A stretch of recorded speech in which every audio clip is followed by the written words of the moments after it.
اے لوگو انا خلقناکم یا ایھا الناس اتقوا ربکم الذی خلقکم من نفس واحدہ، اے لوگو ڈرو اس رب سے جس نے تمہیں ایک وجود سے پیدا کیا۔ اب ایک وجود کون سا؟ سب سے پہلا وجود حضرت سیدنا آدم علیہ السلام کا وجود۔ پھر فرمایا وَخَلَقَ مِنْهَا زَوْجَهَا، پھر اسی ایک وجود سے رب نے اس کا جوڑا بنایا، یعنی آدم کے وجود سے حضرت حوا کے وجود کو پیدا کیا، اور پھر فرمایا وَبَثَّ مِنْهُمَا رِجَالًا كَثِيرًا وَنِسَاءً۔ تو یوں آدم اور حوا کے اس پہلے انسانی جوڑے سے رب کائنات نے کثرت کے ساتھ پھر مرد بھی پیدا کیے اور عورتیں بھی پیدا کی، یعنی آدم اور حوا کے ہاں بیٹے بھی ہوئے اور بیٹیاں بھی، اور یوں اس طرح پہلا انسانی جوڑا اور ان کے ذریعے ان کی اولاد کو پیدا کر کے خالق کائنات نے کائنات انسانی کا یوں پہلا خاندان مرتب فرما دیا۔ یہ ہے انسانیت کا پہلا خاندان۔ اور آگے رب کائنات نے پھر فرمایا وَاتَّقُوا اللَّهَ الَّذِي تَسَاءَلُونَ بِهِ وَالْأَرْحَامَ، اور اس رب سے ڈرو جس کے نام پر تم ایک دوسرے سے لین دین کرتے ہو، معاملات کرتے ہو، وَالْأَرْحَامَ، اور ارحام کے معاملے میں یعنی خونی رشتوں کے حقوق کی ادائیگی کے معاملے میں اللہ سے ڈرتے رہو۔ تو یہاں خونی رشتوں کے حقوق کی ادائیگی کے معاملے میں اپنا ڈر سنا کر خالق کائنات نے بتا دیا کہ یہ ہے اس خاندان کا استحکام۔ حاضرین محترم، یہ تو قرآن مجید کا ایک مقام ہے، سورہ نساء کی آیت نمبر 1، جہاں انسانی خاندان کی ہسٹری اور پہلے انسانی خاندان کا ذکر ہو رہا ہے۔ پھر خالق کائنات نے قرآن مجید کی سورہ نحل کے اندر ایک مرتبہ پھر انسانی خاندان کا ذکر کرتے ہوئے فرمایا وَاللَّهُ جَعَلَ لَكُم مِّنْ أَنفُسِكُمْ أَزْوَاجًا، لوگو وہی اللہ ہے جس نے تمہارے وجود سے تمہارا جوڑا بنایا، وَجَعَلَ لَكُم مِّنْ أَزْوَاجِكُمْ بَنِينًا وَحَفَدًا، اور پھر تمہارے اس جوڑے سے تمہارے ہاں بیٹے بیٹیاں بھی دیے، وحفدہ، اور پوتے پوتیاں نواسے نواسیاں بھی دیے۔ تو یوں انسان کا جوڑا بنانا اور پھر اس سے بیٹے بیٹیوں کا پیدا ہونا اور پھر آگے پوتے پوتیاں اور نواسے نواسیاں، یوں خالق کائنات ایک مرتبہ پھر ایک خاندان کا تصور عطا کر رہا۔ پھر اور آگے چلیں تو قرآن مجید کی سورہ الحجرات اس کی آیت نمبر 13 کو پڑھیں تو رب کائنات نے پھر انسان سے خطاب کیا یا ایھا الناس، اے لوگو انا خلقناکم من ذکر و انثی، بے شک ہم نے تمہیں ایک مرد اور ایک عورت سے پیدا کیا، وجعلناکم شعوبا و قبائل، اور پھر ہم نے تمہیں پیدا کر کے خود ہی تمہارے خاندان بھی بنائے اور خود ہی تمہارے قبیلے بھی بنائے۔ یہاں جو امر خاص قابل غور ہے وہ یہ کہ رب کائنات کا اس کائنات انسانی کو ایک مرد اور ایک عورت، ایک شوہر اور ایک بیوی، ایک باپ اور ایک ماں سے پیدا کرنا اور پیدا کر کے آگے یہ فرمانا وَجَعَلْنَاكُمْ شُعُوبًا وَقَبَائِلًا، یہ بتا رہا ہے کہ خاندانوں کی تشکیل، قبیلوں کی تشکیل یہ انسان کا خود ساختہ تصور نہیں، یہ خاندانی نظام انسان کا اپنا بنایا ہوا نظام نہیں، بلکہ خالق کائنات فرما رہا ہے وَجَعَلْنَاكُمْ شُعُوبًا وَقَبَائِلًا، یہ خاندانی نظام اور یہ قبیلوں میں تمہیں بسانا یہ سب حکمت الہی کے تقاضوں کے عین مطابق ہے، یہ انسانوں کا بنایا ہوا نہیں بلکہ یہ خدا کا بنایا ہوا نظام۔ اور یہ نظام کیوں بنایا، اس کی ایک حکمت یہاں بیان کی، اگلے لفظوں میں فرمایا لِتَعَارَفُوا، تاکہ تم ایک دوسرے کو پہچان سکو، اور آگے پھر ایک غلط فہمی کا ازالہ کرتے ہوئے فرمایا اِنَّ أَكْرَمَكُمْ عِنْدَ اللَّهِ أَتْقَاكُمْ، چونکہ عرب جہالا وہ اپنے خاندانوں پر فخر کرتے، ناز کرتے، اور وہ اپنی اس قبائلی نسبت کو سب کچھ سمجھتے، اور اپنے قبیلوں کی وجہ سے دوسرے قبیلوں کے اوپر فخر اور ناز کیا کرتے تھے، خالق کائنات نے فرمایا تمہاری عزت کا معیار تمہارے قبیلے تمہارے خاندان نہیں، بلکہ عزت کا معیار اللہ کی نگاہ میں فقط تقویٰ ہے۔ جو جتنا بڑا متقی ہوگا وہ خدا کی نگاہ میں اتنا زیادہ معزز ہو۔ اور یہی حقیقت میرے آقا نے عملاً فتح مکہ کے دن دنیا کو دکھا دی تھی کہ قریش کے، بنو ہاشم کے بڑے بڑے خاندانوں اور قبیلوں کے بڑے بڑے اکڑی ہوئی گردنوں والے سردار سب نیچے بیٹھے تھے۔ میرے آقا نے حبش کے رہنے والے کالے رنگ کے غلام حضرت بلال کو بلا کر جب کعبے کی چھت پہ کھڑا کیا تو سرداروں کے سر نیچے تھے، ایک حبشی غلام کے قدم ان کے سروں سے بھی اوپر تھے۔ فرمایا یہ ہے عزت کا معیار۔ تو حضرین محترم، جہاں ایک طرف دور قدیم کا انسان وہ اپنے خاندانوں اور قبیلوں پر فخر کرتا تھا، اسی طرح دور جدید کے انسان کو دیکھیں، اگر اس وقت مغربی ذہنیت رکھنے والا انسان اور خاص طور پر مغربی معاشروں میں پروان چڑھنے والا انسان یورپ میں، امریکہ میں، اس کی ذہنیت کو دیکھیں تو وہ سرے سے خاندانی نظام کا انکار کر چکا ہے۔ وہاں کوئی خاندانی نظام ایگزسٹ ہی نہیں کرتا، باقی خون کے رشتے تو ایک طرف رہ گئے، بچے بچیاں جوان ہوئے، ان کا تعلق اپنے ماں باپ سے بھی کٹ گیا، انہوں نے اپنے ماں باپ کو بھی نظر انداز کر دیا، اپنی من مرضی کے خود اپنے رشتے بنا لیے، اور جب تک ایک دوسرے کے ساتھ ان کے مفادات جڑے رہے تو جڑ کے چلے، جو ہی مفادات کے اوپر زد آئی وہیں سے انہوں نے اپنے راستے الگ کر لیے۔ کسی رشتے کا کوئی تقدس، کوئی حیا، کوئی ایسا خاندانی نظام، کوئی ایسا خاندانی سسٹم نہیں جو ان قوموں کو آگے لے کے چلے۔ تو خاندانی نظام ایک طرف ٹوٹلی طور پر ختم ہو چکا، اور ایک انسان وہ تھا کہ جو اس قبیلے کی نسبت کو ہی سب کچھ سمجھتا تھا۔ رب نے کہا یہ قبیلے، یہ خاندان، یہ اس لیے نہیں کہ ان کی پوجا کرو، اور اس لیے بھی نہیں کہ بالکل ان کا وجود ہی ختم کر دو، نہیں۔ اسلام نے اعتدال کا راستہ دکھایا، میانہ روی کا راستہ دکھایا، ایک درمیانی راستہ دیا کہ نہ تو خاندان پر فخر کرو، نہ ہی خاندان کے وجود کو ٹکڑے ٹکڑے کرو، بلکہ اس خاندانی نظام کے اندر رہ کر اپنی زندگی کا سکون پاؤ، اس خاندانی نظام کے اندر رہ کر ایک دوسرے کے ساتھ تعارف کرو، اس خاندانی نظام کے اندر رہ کر اپنی نسلوں کی ایسی تعلیم اور ایسی تربیت کرو کہ جن کی وجہ سے وہ دنیا میں بھی کامیاب ہو جائیں، آخرت میں بھی کامیاب ہو جائیں۔ یہ تصور خالق کائنات نے خود قرآن مجید کی سورہ التحریم کے اندر دیا، اور وہاں اپنے بندوں کو مخاطب کیا اور ارشاد فرمایا یا ایھا الذین آمنوا قوا انفسکم واہلیکم نارا، اے ایمان والو اپنے آپ کو بھی اور اپنے اہل و عیال کو بھی آگ سے بچاؤ۔ اب یہاں خالق کائنات اس خاندانی سسٹم کا مقصد بیان کر رہا ہے کہ ایمان والو خود بھی آگ سے بچو اور اپنے اہل و عیال، اہلیکم کے اندر بیوی بچے پورا خاندان آ گیا، انہیں کس سے بچاؤ؟ آگ سے۔ کون سی آگ؟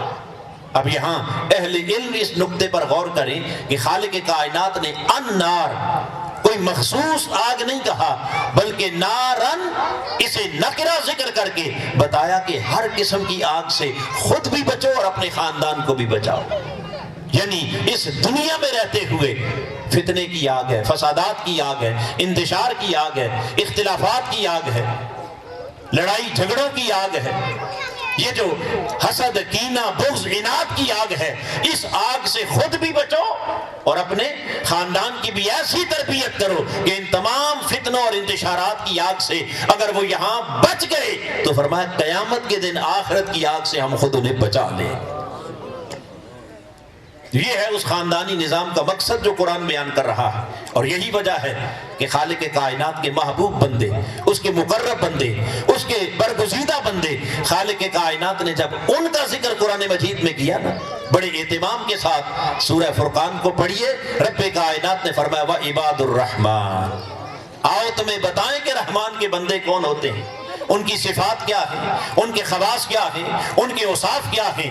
آیت نمبر 63 سے لے کر آیت نمبر 74 تک 11 آیات کے اندر خالق کائنات اپنے بندوں کی صفات بیان کر رہا ہے، ان کی کی شان عظمتیں بیان کر رہا ہے، کبھی ان کے سجدوں کا ذکر ہے، کبھی ان کے رات کے قیام کا ذکر ہے، کبھی ان کی عاجزی انکساری کا ذکر ہے، کبھی ان کی پاکیزہ سیرت کا ذکر ہے، کبھی ان کے اعلیٰ اخلاق کا ذکر ہے۔ یہ سارے تذکرے کر کے اینڈ یہاں کیا آیت نمبر 74 پر، فرمایا تمہیں بتائیں کہ وہ رحمان کے بندے اپنے خدا سے مانگتے کیا، وہ اپنے رب سے آرزو کیا کرتے ہیں، جستجو کیا کرتے ہیں، التجا کیا کرتے ہیں، ان کی چاہت کیا ہے، ان کی خواہش کیا ہے، ان کی آرزو و جستجو کیا ہے۔ رب کائنات نے فرمایا وہ رحمان کے خاص بندے جب اپنے مولا کی بارگاہ میں ہاتھ اٹھاتے ہیں، سر جھکاتے ہیں اور اس سے مانگتے اور طلب کرتے ہیں تو ایک ہی آرزو کرتے ہیں، عرض کرتے ہیں ربنا ہب لنا من ازواجنا وذریاتنا قرۃ اعین وجعلنا للمتقین اماما۔ باری تعالیٰ ہماری ازواج کو، ہماری ذریت، ہماری اولاد کو، ہماری نسلوں کو اور ہمارے سارے خاندان کو ایسا بنا دے جنہیں دیکھ کر آنکھیں ٹھنڈی ہو جائیں، ایسا کر دے جیسے جنہیں دیکھ کر آنکھیں ٹھنڈی ہو جائیں۔ تو گویا ایک ایسے خاندان کو خدا سے طلب کرنا جس میں آنکھوں کی ٹھنڈک ہو، ایک ایسے خاندان کو رب سے مانگنا کہ جسے دیکھ کر انسان کو راحت ملے، سکون ملے، دل کو سرور ملے، آنکھوں کو ٹھنڈک ملے، جو خاندان دنیا میں بھی آئیڈیل ہو، جو خاندان آخرت میں بھی کامیاب ہو۔ یہ جستجو کسی دنیا دار کی نہیں، یہ جستجو کسی مادہ پرست انسان کی نہیں، یہ آرزو خدا کے ان خاص بندوں کی ہے جنہیں خدا خود عباد الرحمن کہہ کے بڑے ناز کے ساتھ ان کا تذکرہ قرآن میں بیان کر رہا ہے۔ تو حاضرین محترم، پتہ یہ چلا کہ ایک اچھا آئیڈیل خاندان یہ بندگان خدا کی بھی آرزو ہے، اور ایک ایسا خاندان جو دنیا اور آخرت میں ہر قسم کی آگ سے بچ جائے اور حقیقی کامیابی سے ہمکنار ہو جائے، یہ منشا الہی بھی یہی۔ اب آئیے، جب منشا خدا بھی یہی اور آرزو بندگان خدا بھی یہی، اب دیکھنا یہ ہے کہ ایسا آئیڈیل خاندان وجود میں آئے تو کیسے آئے، خاندان آنکھوں کی ٹھنڈک بنے تو کیسے بنے، خاندان ہر قسم کے فتنہ اور انتشار سے بچے تو کیسے بچے، خاندان دنیا اور آخرت میں کامیاب ہو تو کیسے ہو، نسلیں سنوریں تو کیسے سنوریں۔ ایسا آئیڈیل خاندان، اس کو وجود میں لانے کے لیے آخر کون سے تقاضے ہیں؟ آئیے، یہ ہے ہمارا اصل موضوع جسے ہم قرآن مجید سے آج سمجھنے کی کوشش کریں۔ تو آئیے، ایک آئیڈیل خاندان کو تشکیل دینے کے لیے سب سے پہلے اس امر کی طرف توجہ کرنا ہوگی کہ آخر اس خاندان کی بنیاد کیا ہے۔ تو یاد رکھ لیں، ہر انسانی خاندان کی بنیاد من ذکر و انثی، ہم نے تم ساروں کو ایک مرد اور ایک عورت سے پیدا کیا، یہ قرآن کا اعلان ہے۔ اور حقیقت بھی یہی ہے کہ ہم آج تک دیکھتے چلے آئے ہیں اور قیامت تک ایسا ہی ہوگا کہ جو بچہ بھی پیدا ہوگا اس کے لیے ایک مرد اور ایک عورت کا ملاپ، ایک باپ اور ایک ماں، ایک شوہر اور ایک بیوی، ان کے وجود سے اللہ پاک ایک تیسرا وجود پیدا کرتا ہے، انسان کا۔ تو یوں وہاں سے پھر آگے خاندان بنتا ہے۔ تو خاندان کی ابتدا کتنے افراد سے ہوئی؟ اونچا بولیے، ایک مرد اور ایک عورت۔ اب یہ جو دو افراد ہیں حاضرین محترم، ان دو کے درمیان ایک خاص تعلق رب کائنات نے رکھا، اور وہ جو رشتہ ان کو آپس میں جوڑتا ہے نا، اسے کہتے ہیں رشتہ ازدواج۔ کیا کہتے ہیں؟ رشتہ ازدواج۔ اور اس رشتہ ازدواج میں منسلک ہو جانے کے بعد پھر یہ دو فرد نہیں رہتے بلکہ انہیں کہتے ہیں زوجین۔ کیا کہتے ہیں؟ زوجین۔ زوج عربی زبان کے اندر جوڑے کو کہتے ہیں۔ تو زوجین یعنی دونوں ایک دوسرے کا جوڑ بن گئے، مرد اپنی عورت کا جوڑا اور عورت اپنے مرد کا جوڑا۔ اب یہ جو زوجین بنے، انہیں زوجین بنانے کے لیے ان کے درمیان جو ایک پاکیزہ مقدس نسبت رکھی گئی، اس نسبت کو کہتے ہیں نسبت نکاح۔ کیا کہتے ہیں؟ بولیے۔ تو یہ نسبت نکاح ہے جو دو افراد کو زوجین بنا دیتی ہے، ایک دوسرے کا جوڑا بنا دیتی ہے۔ یہ نسبت نکاح ہے جو دو اجنبی لوگوں کو، ایک اجنبی عورت ایک اجنبی مرد کو آپس میں ایک دوسرے کا محرم بنا دیتی ہے۔ اس نسبت نکاح کو میرے آقا نے فرمایا النکاح من سنتی، یہ نکاح میری سنت ہے۔ تو جس نکاح کو میرے آقا نے اپنی سنت ڈکلیئر کیا، اب دیکھنا یہ ہے کہ اس رشتہ ازدواج میں، اس رشتہ نکاح میں منسلک ہونے کے لیے کوئی بنیادی اصول بھی تو ہوگا، کوئی ضابطہ بھی تو ہوگا۔ زوجین کا ایک دوسرے کے لیے انتخاب کرنا ہے نا، مرد نے اپنے جوڑے کے طور پر ایک عورت کا انتخاب کرنا ہے، عورت نے اپنے جوڑا کے طور پر ایک مرد کا انتخاب کرنا ہے، تو اس انتخاب کے لیے کوئی کرائٹیریا بھی تو ہوگا، اس کے لیے کوئی اصول، کوئی ضابطہ، کوئی قانون بھی تو ہوگا، یا یوں ہی راہ چلتے چلتے بس جو پسند آ گیا اسی کے ساتھ نکاح کر لیا؟ ایسا تو ہرگز نہیں۔ یقیناً اس کے لیے کوئی بنیادی اصول۔ میرے آقا نے ارشاد فرمایا تنکح المرأۃ لاربع، بالعموم جو نکاح کیے جاتے ہیں، شادیاں ہوتی ہیں، ان شادیوں میں 4 چیزوں کو لوگ دیکھتے ہیں۔ کتنی؟ جن کی وجہ سے ایک دوسرے کے ساتھ اپنے رشتے جوڑتے ہیں، اور وہ 4 چیزیں میرے آقا نے بیان کی۔ فرمایا وَلِمَالِهَا وَلِجَمَالِهَا وَلِحَسَبِهَا وَلِدِينِهَا۔ کبھی کسی کا مال دیکھ کر آپ چاہتے ہیں کہ اس کے ساتھ رشتہ نکاح میں جڑ جائے، وَلِجَمَالِهَا، اور کبھی کسی کا حسن و جمال دیکھ کر آپ اس سے شادی کرنا چاہتے ہیں، وَلِحَسَبِهَا، اور کبھی اس کا خاندان دیکھ کر آپ چاہتے ہیں کہ میں اس خاندان کے ساتھ جڑ جاؤں، وَلِدِينِهَا، اور کبھی اس کی دینداری سے متاثر ہو کر آپ اس کے ساتھ شادی کرنا چاہتے ہیں۔ یہ 4 چیزیں بالعموم معاشرے میں پائی جاتی ہیں، جنہیں میرے آقا نے بیان کیا، اور بیان کر کے میرے آقا نے آخری جو فائنل فیصلہ سنایا، فرمایا فَاظْفَرْ بِذَاتِ الدِّينِ، اے میری امت کے جوان بیٹے اور میری امت کی جوان بیٹی، اگر تو حقیقی کامیابی چاہتا ہے تو اس کامیابی کے لیے اپنا جوڑ منتخب کرتے ہوئے صرف مال نہ دیکھنا، فقط جمال نہ دیکھنا، فقط اس کا خاندان حسب نسب نہ دیکھنا، بلکہ دیکھنا ہے تو کیا دیکھ؟ فَاظْفَرْ بِذَاتِ الدِّينِ، فقط اس کی دینداری دیکھ۔ اگر دینداری کی بنیاد پر اگر تو نے اس رشتہ ازدواج کا انتخاب کر لیا تو یاد رکھ لے کہ یہ ایسا جوڑا ہوگا جو اس دنیا میں بھی کامیاب ہو جائے گا، آخرت میں بھی کامیاب ہو جائے گا۔ تو لہٰذا سب سے پہلے تو حاضرین محترم، خاندان تو بعد میں بنے گا، پہلے تو 2 افراد جو جڑ کر خاندان بنانے جا رہے ہیں وہ جڑے کس بنیاد پر؟ انہوں نے ایک دوسرے کا انتخاب کیا تو کس بنیاد پر؟ ایک مرد نے اپنے لیے بیوی کا انتخاب کیا تو کس بنیاد پر؟ ایک عورت نے اپنے لیے شوہر کا انتخاب کیا تو کس بنیاد پر؟ میرے آقا نے فرمایا باقی ساری چیزیں بات کی ہیں، یہ مال بھی بات کی شے ہے، جمال بھی بات کی شے ہے، خاندان، قبیلے، برادریاں بات کی شے ہے، سب سے پہلے تو دین کو دیکھو، کیا اس میں دین بھی ہے یا نہیں ہے؟ حاضرین محترم، آئیے یہاں ایک لمحے کے لیے رک کر میں آپ سے پوچھنا چاہتا ہوں، سچ بتائیے، ہم خاندان کا استحکام تو چاہتے ہیں، خاندان کو آئیڈیل تو دیکھنا چاہتے ہیں، خاندان کو دنیا اور آخرت کی کامیابی تو دلانا چاہتے ہیں، مگر خاندان کی بنیاد جس رشتے پر رکھی جا رہی ہے، رشتہ ازدواج، نکاح میں منسلک ہونے سے پہلے کیا ہم نے کبھی اللہ کے رسول کے دیے ہوئے اس معیار کو بھی سامنے رکھ کر پرکھا؟ بولیے، ہر کوئی اپنے اندر جھانک کے دیکھے، باپ بھی بیٹھے ہیں اور ادھر مائیں بھی بیٹھی ہیں، جوان بیٹے بھی بیٹھے ہیں اور بیٹیاں بھی بیٹھی ہیں۔ جب ہم کسی رشتے کا انتخاب کرتے ہیں، اپنے بیٹے کے لیے کوئی بیٹی تلاش کرتے ہیں یا اپنی بیٹی کے لیے کوئی بیٹا منتخب کرتے ہیں، تو سچ بتائیے کیا دیکھتے ہیں؟ سب سے پہلے مال کو دیکھا جاتا ہے۔ پہلا سوال یہ ہوتا ہے کہ یہ بچہ کیا کرتا ہے، کون سا کاروبار ہے، کون سا بزنس ہے، کون سی جاب ہے، کماتا کتنا ہے۔ پھر دیکھا جاتا، پھر اس کی شکل و صورت کو دیکھ لیتے، پھر اس کا کون سی برادری ہے، کون سا سی قوم ہے۔ یہی کچھ لڑکے والے جب لڑکی دیکھنے جاتے ہیں تو ان کے پاس کتنا مال ہے، کتنی دولت ہے، یہ بچی اپنے ساتھ کیا کچھ لے کے آئے گی، کتنا جہیز لے کے آئے گی، کیا سامان لے کے آئے گی۔ پھر اس کی شکل و صورت دیکھ لی، پھر اس کا خاندان پوچھ لیا، برادری کون سی ہے، قبیلہ کون سا ہے۔ سچ بتائیے کبھی دین بھی کسی نے پوچھا؟ اونچا بولیے، آج تک کبھی کسی نے پوچھا کہ اس بچے کو، اس بچی کو نماز بھی پڑھنا آتی ہے، اسے وضو بھی کرنا آتا ہے، اسے قرآن بھی پڑھنا آتا ہے، اسے پاکی اور طہارت کے مسائل کا بھی علم ہے؟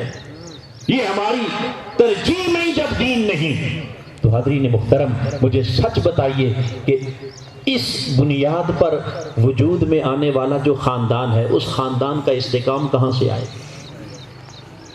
جب دین کو پہلے دن آپ نے نظر انداز کر دیا۔ اور دین کیا ہے، یہ بات بڑی سمجھنے والی ہے۔ یاد رکھ لیں کہ دین، میرے آقا نے فرمایا نا فَاظْفَرْ بِذَاتِ الدین، دین کی وجہ سے کامیابی حاصل کر. کیوں؟ اس لیے کہ دینداری کیا ہے؟ دینداری اللہ رسول کی اطاعت ہے، دینداری اللہ رسول کی فرما برداری ہے. دینداری کیا ہے؟ دینداری میں خدا سے وفا ہے اور خدا کے مصطفیٰ سے وفا ہے. میرے آقا نے فرمایا فَاظْفَرْ بِذَاتِ الدین، اس دین کو اپنی کامیابی کی بنیاد بنا. کیوں؟ اس لیے کہ جو بیٹا جو بیٹی اپنے خدا کا وفادار نہیں، وہ تمہارا بھی وفادار. وہ رب جس نے پیدا کیا، جس نے تمہیں وجود عطا کیا، جس نے تمہیں حسن و جمال دیا، جس نے تمہیں اسباب دیے، وسائل دیے، مال دیا، دولت دی، حسین و جمیل بنایا، عزت دی، وقار دیا، سب کچھ دیا، جو اس خدا کا نہ بن سکا، مجھے بتاؤ تمہارا کب بنے گا؟ وہ کسی کا وفادار نہیں، وہ اپنے مفادات کا وفادار ہے، وہ اپنی خواہشات کا وفادار ہے. جب تک اس کے مفادات پورے ہوتے رہیں گے وہ تمہارے ساتھ رہے گا، اور جس دن اس کے مفادات پر زد آ گئی اسی دن وہ اپنے راستے جدا کر لے. لہذا وفا دیکھنی ہے تو پہلے اللہ رسول کی وفا دیکھو. چونکہ دینداری کے ذریعے کامیابی حاصل کرنے کا معنی یہ ہے کہ یہ دین ہی ہے جو انسان کے اندر صبر پیدا کرتا ہے، یہ دین ہی ہے جو انسان کے اندر شکر پیدا کرتا ہے. یہ کرنا، جب دین کو نظر انداز کر دیں گے تو نہ صبر، نہ شکر، نہ برداشت، پھر چھوٹی چھوٹی باتوں پر الجھنا اور الجھانا. حاضرین محترم، یہ ہے اس خاندان کی بنیاد کو اپنے ہاتھوں سے کھوکھلا کر دیں. اینٹ ہی ہم غلط رکھ بیٹھتے ہیں. کبھی دین کو ہم نے ترجیح، کاش دین کو ترجیح دی ہوتی.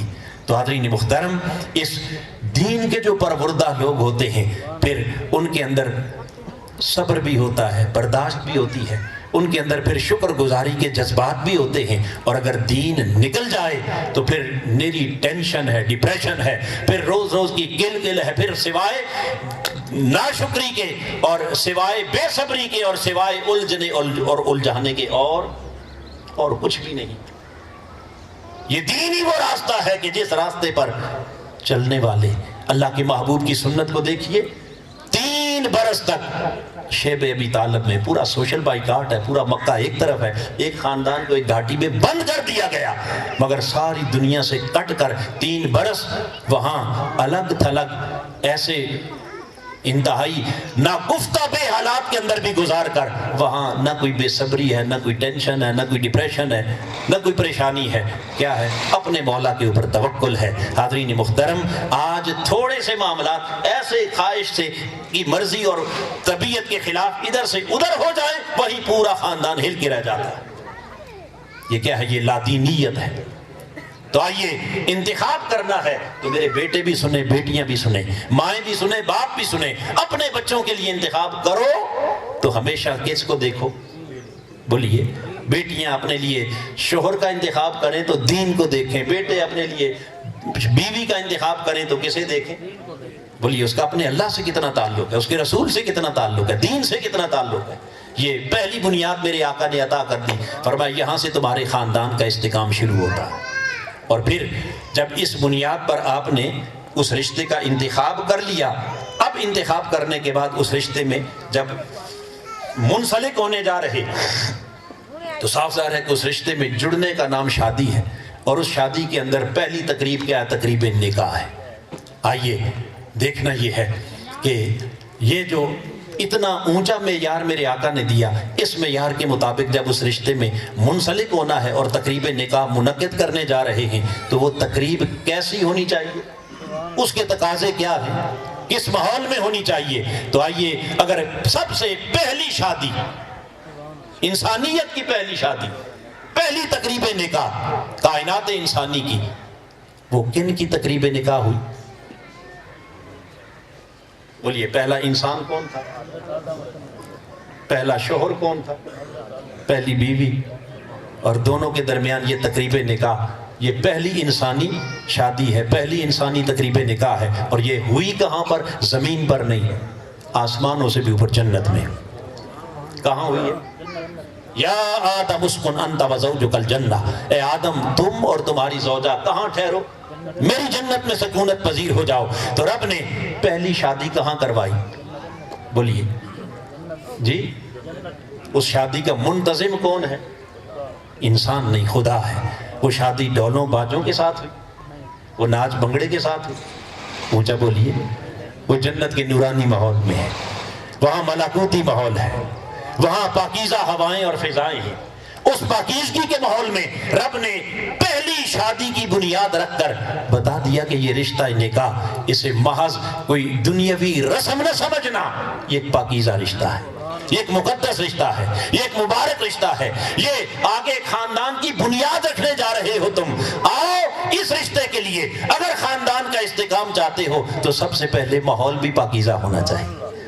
سب سے پہلے وہ ماحول بھی نورانی, روحانی اور اس میں اللہ کی طرف سے برکات شامل ہوں. کیسے شامل ہوں؟ میرے آقا نے فرمایا لوگوں تمہارے نکاح کے لیے رکن تو دو ہیں, ایک ایجاب اور ایک قبول. گواہوں کی موجودگی میں جب ایجاب و قبول ہو گیا نکاح تو متحقق ہو گیا, مگر اس نکاح کو مقدس, مبارک اور بابرکت بنانے کے لیے ساتھ میرے آقا نے اپنی سنت کے طور پر خطبہ عطا کر دیا. وہ خطبہ کیا ہے؟ اس خطبے میں حمد و ثناء خدا بھی ہے اور درود و سلام مصطفیٰ بھی ہے. اس میں آیات قرآن بھی ہیں, اس میں قرآنی تعلیمات بھی ہیں, قرآنی آیات بھی ہیں, اس میں قرآن کا پیغام بھی ہے. اور وہ پیغام کیا ہے؟ یا ایھا الناس اتقوا ربکم, لوگوں ڈرو اپنے خدا سے. تو جب یہ آیت کریمہ ہر نکاح کے خطبے میں آپ امام سے سنتے ہیں, اپنے خطیب سے سنتے ہیں, نکاح خاں سے سنتے ہیں کہ جس آیت کا آغاز بھی تقویٰ سے ہو رہا ہے, جس آیت کا اختتام بھی تقویٰ سے ہو رہا ہے, گویا رب کا پیغام یہ دیا جا رہا ہے کہ لوگوں اس ماحول کے اندر اگر تم تقویٰ لے آؤ گے تو یہ تمہاری تقریب نکاح مقدس اور مبارک بن جائے گی. مگر مجھے سچ بتائیے آج تک کبھی اس نکاح کی تقریب کو بھی ہم نے مقدس تقریب سمجھا؟ اونچا بولیے. شادی کی تقریبات کو کبھی ہم نے مقدس, مبارک تقریب, اس کو روحانی تقریب, نورانی تقریب, اس کو کوئی دینی فریضہ. آج آپ لوگ کہاں آئے درس قرآن کے لیے؟ آئے یا نہیں آئے؟ بولیے. بزرگ بھی آئے ہیں, مائیں بہنیں بھی آئی ہیں, بیٹے بیٹیاں آئے ہیں, جوان آئے ہیں, ہر طرح کے لوگ آئے ہیں. آپ جب گھر سے چلے ہیں تو آپ کے ذہن میں ایک تصور تھا نا کہ ہم کسی دینی تقریب میں جا رہے ہیں, تھا یا نہیں تھا؟ بولیے. اسی خیال سے آئے. کس کے لیے آئے ہیں؟ اونچا بولیے. اللہ کے لیے آئے ہیں. کیوں؟ قرآن کی تقریب میں آئے ہیں, ایک مقدس تقریب میں آئے ہیں. یہ ایک خاص انسان کے اندر ایک سوچ ہوتی ہے نا, ایک سائیکالوجیکلی انسان کے اوپر اثرات ہوتے ہیں. مگر اپنے ایمان سے بتائیے, بھائی بھی, بزرگ بھی, جوان بھی, بیٹے بھی, بیٹیاں بھی, جب اپنے گھر سے کسی شادی کی تقریب کے لیے نکلتے ہیں تو اس وقت کیا ہمارے اوپر یہی سوچ کار فرما ہوتی ہے کہ ہم ایک مقدس تقریب میں جا رہے ہیں؟ کیا ہمارے اوپر یہ خیالات کبھی ذہن میں آئے ہیں کہ ہم ایک بڑے پاکیزہ جہاں فریضہ ادا ہونے جا رہا ہے, دو رشتوں کو جوڑا جا رہا ہے, ہم ایک مبارک تقریب میں کبھی ایسا خیال آیا؟ اونچا بولیے. جی. رب کائنات کے حبیب نے فرمایا لوگوں بس تم یہیں سے سمجھ لو کہ تم نے اس تقریب کو سمجھا کیا ہے جس کا آغاز بھی ناچ گانے سے, ڈھول کی تھاپ پر ننگا ڈانس ہے, جہاں میرے آقا کی امت کی بیٹیاں نیم برہنہ لباس پہن کر بھی ننگی ہیں, اور لباس سر سے دوپٹے اتار کر جہاں فاشی ہے, عریانی ہے اور کھلی شیطان کی پیروی ہے. اور اس شیطانی ماحول کے اندر جب آپ اس رشتے کی بنیاد رکھتے ہیں تو مجھے اپنے ایمان سے بتائیے بطور مسلمان اس رشتے سے آپ کیا توقع کرتے ہیں کہ وہاں سے خاندان کا استحکام کیسے ہو؟ آؤ اگر خاندان کا استحکام چاہتے ہو, یہ جو جس دلدل میں آج ہم پھنسے ہوئے ہیں, جو ٹینشنیں ہیں, جو قدم قدم پر ڈپریشن ہے, جو قدم قدم پر مسائل ہیں, الجھاؤ ہے اور بات بات پر لڑائیاں ہیں, جھگڑے ہیں, خاندان ٹوٹتے چلے جا رہے ہیں, اگر اس دلدل سے خود کو نکالنا چاہتے ہیں تو سب سے پہلے اس بنیاد کو درست کرو. سب سے پہلے وہ قدم جو اٹھانے جا رہے ہو یہ سمجھو کہ یہ تقریب محض ایک دنیاوی مادی عیاشی کی تقریب نہیں ہے, یہ وہ روحانی نورانی تقریب ہے جو تقریب خدا نے خود اپنے زیر انتظام سب سے پہلے جنت میں منعقد کی. پھر اللہ کے حبیب نے اس دنیا کے اوپر اس تقریب کے اندر اللہ کی حمد و ثنا کو رکھا, درود و سلام کو رکھا, قرآنی آیات کو, قرآنی پیغامات کو رکھا. کیوں رکھا؟ اس لیے تاکہ یہ تقریب اتنی بابرکت ہو جائے, تاکہ جب یہ رشتہ جڑ کے آگے چلے تو پھر حاضرین محترم اس رشتے میں اتنی برکات ہوں کہ قدم قدم پر خدا کی رحمت کا سایہ ہو. مگر ہم تو پہلے دن ہی وہ سایہ اٹھا کے پھینک دیتے ہیں اور ہمارا پہلا قدم ہی شیطان کی پیروی میں. تو مجھے بتائیے پھر رحمانی برکتیں کہاں سے شامل ہوں گی؟ پھر ہمارے خاندان کے اوپر خدا کی رحمتوں کا نزول کیسے ہوگا؟ رب نے کہا وَلَا تَتَّبِعُوا خُطُوَاتِ الشَّيْطَانِ، لوگوں خبردار شیطان کی پیروی نہ کرنا. إِنَّهُ لَكُمْ عَدُوٌّ مُبِينٌ، بے شک وہ تمہارا بڑا کھلا دشمن ہے. مگر ہم اسی دشمن کو وہاں ویلکم کرتے ہیں. ہماری سوچ کبھی اللہ کی طرف، اللہ کے رسول کی طرف، اللہ اور اس کے رسول کے ذکر کی طرف، قرآن کی طرف. یہ خطبہ اگر پڑھا بھی جاتا ہے تو ایک رسماً خطبے کے چند جملے ہوتے ہیں، نہ ہمیں پتہ کہ اس میں کس کی تعریف ہوئی، کس کا ذکر ہوا، کیا بیان ہوا، کیا بیان. بولیے بتائیے ایسا ہے یا نہیں؟ تو حاضرین محترم، اس استحکام کے لیے پہلی شرط انتخاب کریں تو وہ دین کی بنیاد پر. سیکنڈلی، جب اس رشتے کو جوڑنے لگیں تو وہاں بھی دین کی بنیاد پر یہ سمجھیں کہ یہ رسمیں دنیا ادا نہیں کرنے آئے بلکہ یہ اللہ کے محبوب کی سنت ادا کرنے آئے. یہ رسمیں دنیا نہیں ہے، یہ فریضہ دین ہے جسے ادا کرنے آئے. جب ان احساسات کے ساتھ، ان خیالات کے ساتھ، ان سوچوں کے ساتھ اس پوری تقریب کو منعقد کریں گے تو پھر اس تقریب کے اوپر خدا کی رحمتوں کا سایہ ہوگا. پھر اس سے بننے والا خاندان رحمت الہی کے سائے میں جب پروان چڑھے گا، پھر اسے کسی موڑ پر، کسی قدم پر بھی کوئی خطرہ.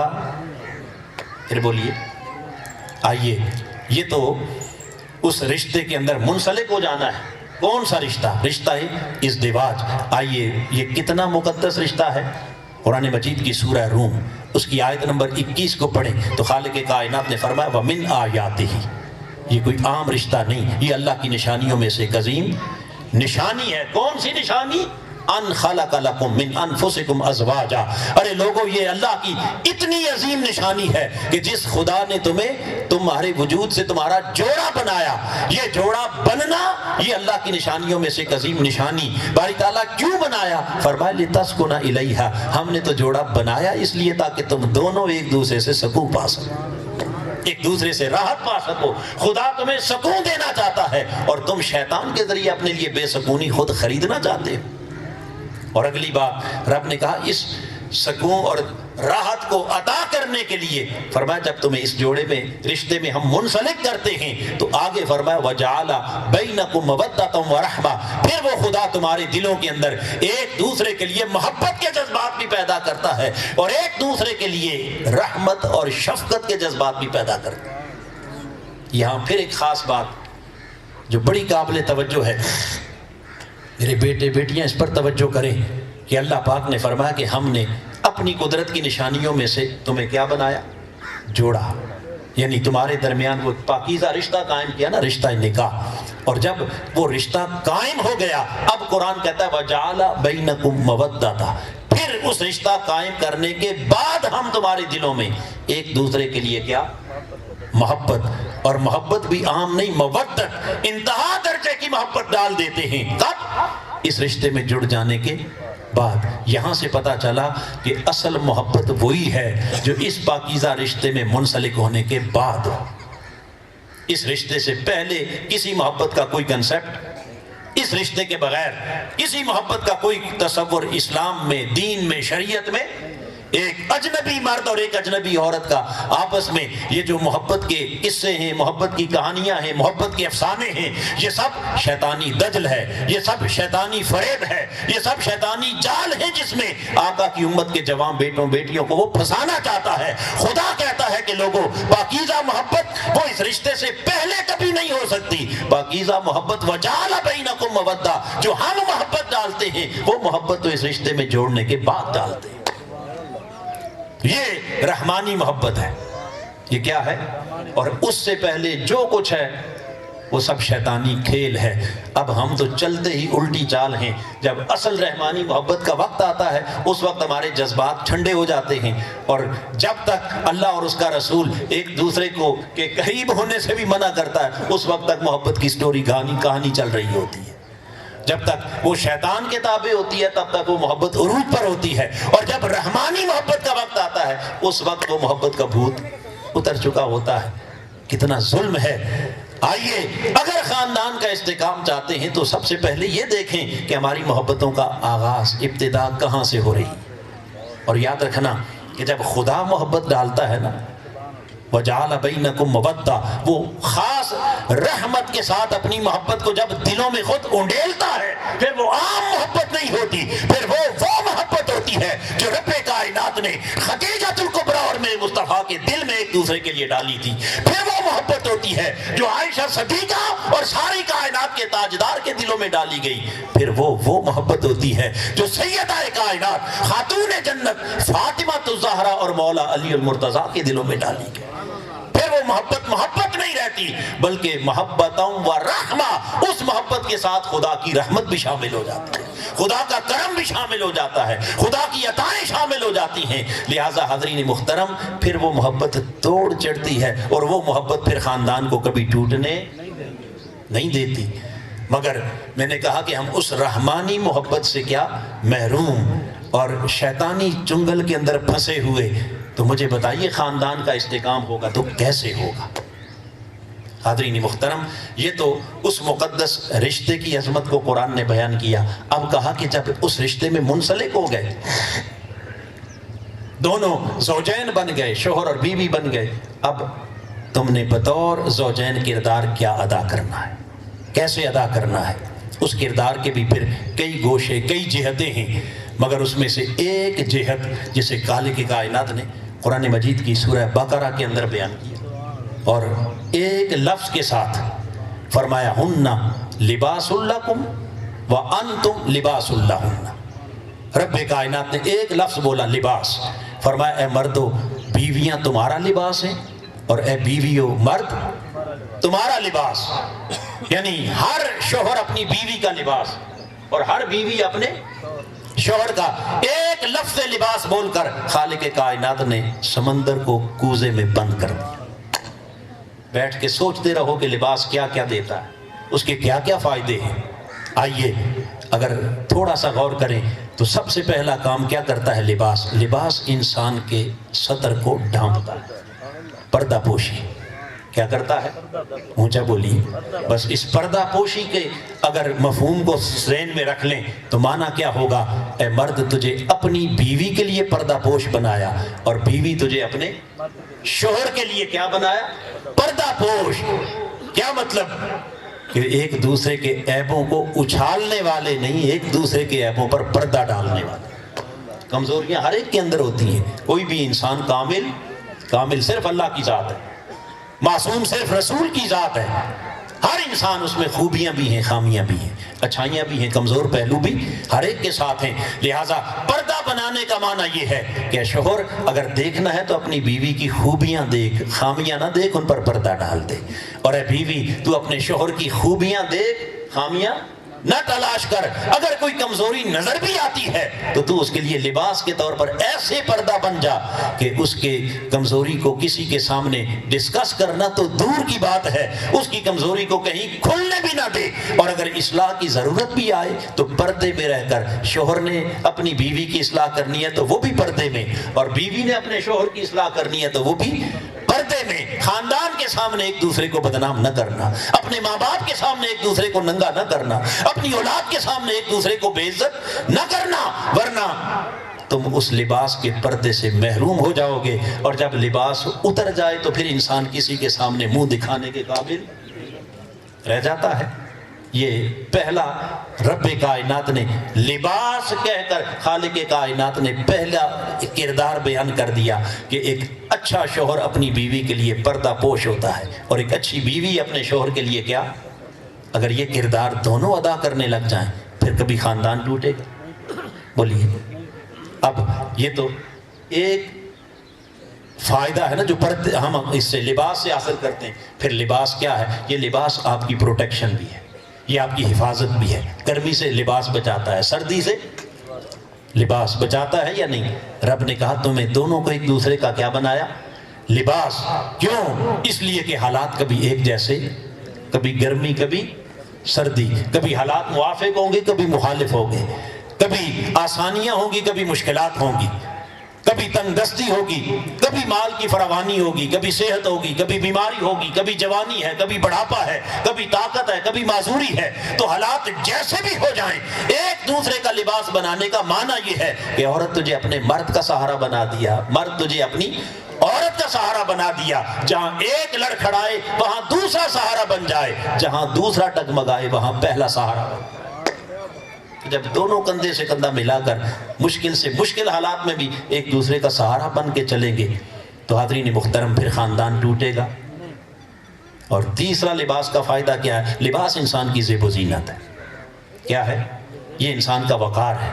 اس لباس کے ساتھ انسان اپنا وقار، زیب و زینت حاصل کرتا ہے۔ تو رب کائنات نے فرمایا کہ اے مرد، تیری زیب و زینت اور تیرا وقار تیری بیوی سے ہے، اور اے عورت، تیرا وقار، تیری زیب و زینت تیرے شوہر سے ہے۔ اگر یہ رشتہ نہ رہے تو وقار خاک میں مل جاتا ہے، پھر ساری چودراہٹ نکل جاتی ہے، پھر ساری جو قر و فر ہے وہ کیا ختم ہو کے رہ جاتی ہے۔ یہ سارا وقار، عزت، یہ سر اٹھا کے چلنا، یہ معاشرے کے اندر ایک معزز بن کے رہنا، یہ سب کچھ اس رشتے کی بنا پر ہے۔ آؤ، جب تک چونکہ اللہ کی نعمت میسر ہو تب تک انسان کو احساس نہیں ہوتا، اور یہ معقولہ ہے اذا فقد عرفا، جب کوئی نعمت چھن جاتی ہے پھر احساس ہوتا ہے۔ پوچھو اس خاتون سے جس کے سر سے اس کے شوہر کا سایہ اٹھ گیا، اور پوچھو اس مرد سے جس سے زندگی میں اس کی رفیقہ حیات پچھڑ گئی۔ وہ دونوں اس دنیا کے اندر زندہ ضرور ہیں، مگر ان کو پوچھو کہ کیا ان کا سکون، ان کا وقار، ان کی زندگی کی وہ بہاریں، وہ حسن، وہ رہنائیاں کیا باقی رہ جاتی ہیں؟ بولیے حاضرین محترم، اس لیے خدا نے کہا کہ ہم نے تمہیں ایک دوسرے کا لباس بنایا، آؤ اس لباس کی قدر کرو۔ اے بیوی، تو اپنے شوہر کی قدر کر، اور شوہر تو اپنی۔ یہ سمجھ کے میں اس کے بغیر، لباس کے بغیر انسان نامکمل ہے، ادھورا ہے، انکمپلیٹ ہے۔ کبھی نہ سمجھنا کہ میں اس کے بغیر بھی رہ سکتا ہوں، اس کی کیا حیثیت ہے، اور بیوی تو کبھی نہ سمجھنا کہ یہ کیا ہے، میں تو اس کے بغیر نہیں۔ تم ایک دوسرے کے بغیر اگر رہ سکتے ہوتے تو پھر سب سے حسین مقام تو جنت ہی، وہاں آدم اکیلا رہ لیتا، لیکن نہیں، ہم نے تو ایک دوسرے کا سہارا وہاں سے بنا کے بھیجا ہے۔ یہ تو دنیا کا ماحول تو بڑا خطرناک ماحول ہے، یہاں کون اکیلا رہ سکتا؟ تو اپنی اس اہمیت کو پہچانو، اور جب ایک دوسرے کی اہمیت کا احساس ہو جائے گا تو پھر حاضرین محترم کبھی نوبت لڑائی جھگڑے اختلافات کی، بولیے اختلاف رائے ہونا اور شے ہے، اور الجھنا، بولیے یہ اور شے ہے۔ جو ہی آپ کے ذہن کے اندر، دل کے اندر کوئی بات ایسی آئے گی، فوراً سوچیں گے نہیں یہ تو میرے لباس کی حیثیت رکھتا ہے، یہ تو میرے لباس کی حیثیت رکھتی ہے، یہ نہ ہوا تو پھر میں کدھر جاؤں؟ بس وہیں سے ساری کی ساری وہ جو تپش ہوتی ہے نا غصے کی، وہاں کیا ہو جاتی ہے، پانی پڑ جاتا ہے۔ اور جب یہ ساری چیزیں پیش نظر ہی نہ ہوں تو پھر انسان کیا، پھر وہ شیطان کا آلہ کار بن کر بالآخر اپنے خاندان کو تباہ کر بیٹھتا ہے، اور ایٹ دا اینڈ کیا ہوتا ہے، پھر وہ روتا ہے، پھر وہ روتی ہے، پھر وہ کہتے ہیں کہ اب کدھر وہ پہلے والی بہار پھر واپس آ جائے، پھر وہ تعلق جڑ جائے۔ اب مولویوں کے پاس، پھر مفتیوں کے پاس، کبھی ایک دروازے پر کبھی دوسرے، پھر نہ اپنے عقیدے کی پرواہ، نہ مسلک کی پرواہ، نہ اپنی فقہ کی پرواہ، پھر جہاں سے ہمارا کام بنتا ہے پھر ہم وہاں فتویٰ لینے اپنے ایمان سے۔ ایسا ہے یا نہیں معاشرے میں؟ حاضرین محترم، قبل اس کے کہ وہ در در کی ٹھوکریں ہوں اور پھر آپ حلال اور حرام کو نظر انداز کر کے بس کسی طرح جڑنے کی کوشش کریں، آؤ خدا نے جس پاکیزہ رشتے میں جوڑا ہے پہلے ٹوٹنے کی کوشش کیوں کرتے؟ اسے سنبھال کے رکھیں، اس کا احترام کریں، اس کا احساس کریں۔ یہ ہے ہن لباس لکم وانتم لباس لہن، یہ تو دونوں کا اجتماعی اور مجموعی کردار قرآن نے بیان کیا۔ اب حاضرین محترم اگر تھوڑا سا آگے چلیں تو ان کے انفرادی الگ الگ کردار بھی ہیں، دونوں کے ہیں، شوہر کے بھی اور بیوی کے۔ ایک لمبی فہرست ہے، بہت لمبا مضمون ہے، مگر چونکہ مجھے معلوم ہے کہ وقت تھوڑا ہے اور میں اس تھوڑے وقت کے اندر کوشش یہ کروں گا کہ اس دونوں کے الگ الگ کردار کو بھی بڑا شارٹلی جس حد تک ممکن ہو وہ میں بیان کروں گا تاکہ کم سے کم ہمارا مضمون کمپلیٹ ہو جائے۔ آئیے الگ الگ کردار میں سب سے پہلے اگر شوہر کو لے لیں، چونکہ پہلے آغاز کس سے ہوا؟ ایک مرد سے، پھر اس سے دوسری عورت، اور پھر اس عورت اور مرد کے وجود سے کیا بنا آگے پورا خاندان۔ چونکہ آغاز مرد سے ہے تو ہم بات کی اپنی ذمہ داریاں اور اس کا کردار بھی کس سے شروع کرتے ہیں؟ تو مرد کے کردار کردار کو قرآن نے بیان کیا، فرمایا الرجال قوامون علی النساء، اے مردو ہم نے تمہیں عورتوں پر نگران بنایا، نگہبان بنایا، ان کا محافظ بنایا، اپنے خاندان کا منتظم بنایا۔ لہذا حاضرین محترم، قوام کا لفظ بتا رہا ہے کہ اے مرد تو سب سے پہلے اس بات کو اپنے اندر ریئلائز کر، اس کا احساس کر کہ تو خاندان کا ایک فرد نہیں، خاندان کا سربراہ کیا ہے؟ بس اس کی وضاحت کی ضرورت تو نہیں نا، اتنی بات تو سب کو سمجھ آتی ہے کہ ایک عام فرد اور سربراہ میں کوئی فرق ہوتا ہے یا نہیں؟ بس یہ فرق اللہ کے حبیب نے بیان کیا۔ فرمایا صحیح بخاری کو اٹھائے، کلکم راع وَكُلُّكُمْ مَسْئُولٌ عَنْ رَعِيَّتِهِ، اے مردو ہم نے تمہیں اپنے اپنے خاندانوں کا کیا سربراہ بنایا ہے، اور بطور سربراہ یاد رکھنا تم میں سے ہر ایک سے اپنی اس چھوٹی سی ریاست کے بارے میں قیامت کے دن پوچھا جائے گا۔ میرے آقا نے فرمایا جس طرح ہر ریاست کا ایک بادشاہ ہوتا ہے، سربراہ ہوتا ہے، وہ سربراہ مملکت یہ نہ سمجھے کہ بس وہ عیاشی کرنے آیا ہے، نہیں، اس سے پوری سلطنت کے بارے میں، پوری رعایا کے بارے میں پوچھا جائے گا۔ اور ہر شخص چونکہ اپنے خاندان کا سربراہ ہے، اپنے بیوی بچوں کے اوپر نگران ہے، نگہبان ہے، لہٰذا قیامت کے دن اس سے اپنی اس چھوٹی سی سلطنت، اس چھوٹی سی اسٹیٹ کے بارے میں پوچھا جائے گا کہ بتا تو نے اپنے زیر نگیں اس ریاست کے جو باشندے تھے ان کے دینی، دنیاوی، ظاہری، باطنی حقوق ادا کیے یا نہ کیے۔ تو حاضرین محترم، آئیے، چونکہ جب یہ قرآن سے اور حدیث سے یہ بات ڈکلیئر ہو گئی کہ مرد فرد نہیں بلکہ کیا ہے، بولیے، تو سربراہ بن گیا اپنے پورے خاندان کا۔ اب اس کے کندھوں کے اوپر ذمہ داری آ گئی اس پورے خاندان کو سنوارنے کی، اس پورے خاندان کی کامیابی دنیا میں بھی اور آخرت میں بھی، پورے خاندان کی اصلاح کا ذمہ دار جب ٹھہرا تو حاضرین محترم اس کے لیے آئیے سب سے پہلی چیز جو قابل غور ہے وہ یہ کہ کسی کی اصلاح سے پہلے اپنی اصلاح ضروری ہے۔ لہٰذا بطور سربراہ اسے چاہیے کہ سب سے پہلے تو وہ خود رول ماڈل بن کے دکھائے۔ کیا؟ اونچا بولیے، رول ماڈل، نمونہ بن کے دکھائے۔ اگر اپنی اصلاح نہیں تو اس نے بیوی بچوں کی اصلاح کیا کرنی؟ لہذا رول ماڈل بننے کے لیے پھر دو چیزیں ضروری ہیں، ایک علم اور دوسرا عمل۔ کیا؟ جاہل آدمی تو کبھی رول ماڈل، بولیے، اور بے عمل انسان بھی کبھی رول ماڈل۔ تو کون سا علم؟ کیا وہ سائنٹسٹ بن جائے، ٹیکنالوجی کا علم، ڈاکٹر انجینئر بنے تبھی رول ماڈل بنے گا؟ نہیں، میرے آقا نے فرمایا یہ علم کی آگے ہزارہ شاخیں ہیں، وہ تو ہر ایک کا اپنا اپنا مقدر ہے، کوئی کسی جہت سے اللہ کسی کو علم دیتا ہے، کسی کو کوئی علم، ہر علم باعث فضیلت ہے، مگر ایک علم جسے میرے آقا نے فرمایا طلب العلم فریضۃ علی کل مسلم، جس علم کا حاصل کرنا ہر مسلمان پر اللہ کے نبی نے فرض قرار دیا، وہ کون سا علم ہے؟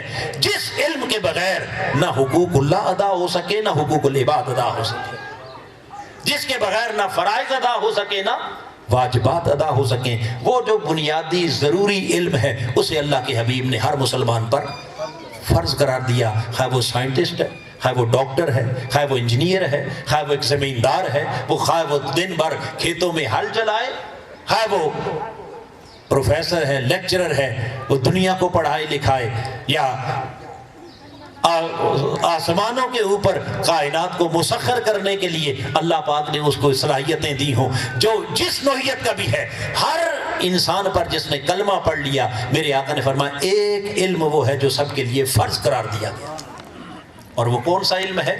جس کے بغیر نہ فرائض ادا ہو سکے نہ واجبات، نہ حقوق اللہ، نہ پہچان کا علم۔ یہ جو دین کا بنیادی ضروری علم ہے، طہارت کا علم ہے، نماز روزے کا علم ہے، حج زکوٰۃ کا علم ہے، فرائض واجبات کا علم ہے، حقوق اللہ حقوق العباد کا علم ہے، فرمایا سب سے پہلے تو اس فریضے کو ادا کرو نا، اتنا تو سیکھو، اتنا تو بولیے، اور پھر اس فرض علم کو حاصل کر کے خالی علم نہیں بلکہ اس کے مطابق عمل بھی ہے، اور اس عمل میں حقوق اللہ میں نماز روزہ حج زکوٰۃ عبادات ہیں، تسبیح تلاوت ہے، اور حقوق العباد میں سب سے بڑا حق اپنی اولاد کی رزق حلال سے پرورش۔